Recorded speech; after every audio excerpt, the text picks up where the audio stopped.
رفتی از دستم هستیم بودی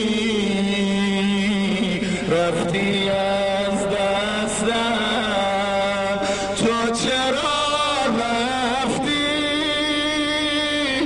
من چرا هستم فاطمه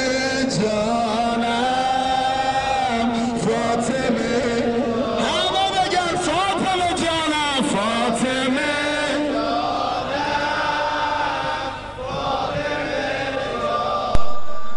جناب سیدہ کے سلسلے میں ایک اہم اور قطعی مسئلہ یہ ہے کہ آپ کی قبر مبارک مخفی ہے اور آپ کے واقعی محل دفن کے سلسلے میں شیعہ اور سنی محققین کے مختلف اقوال اور مستندات موجود ہیں، لیکن آپ کی قبر مطہر کی مخفی رہنے کا سب سے اہم سبب آپ کی وصیت اور اس بات کی تاکید ہے کہ آپ کے جسم میں مطہر کو رات کی تاریکی میں دفن کیا جائے۔ بعض روایت کے مطابق حضرت علی علیہ السلام نے 40 قبروں پر پانی چھڑکا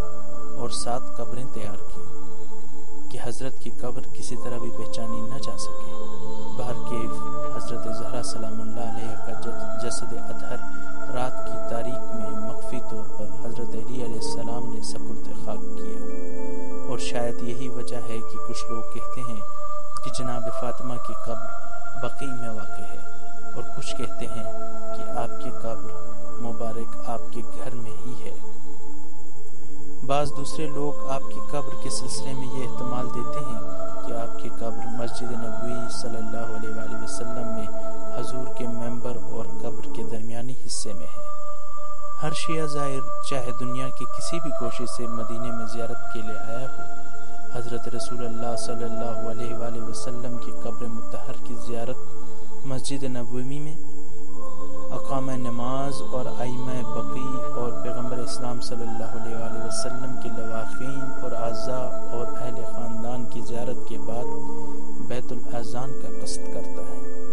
اس امید پہ کہ اگر حضرت زہرا کی قبر دسترس میں نہیں ہے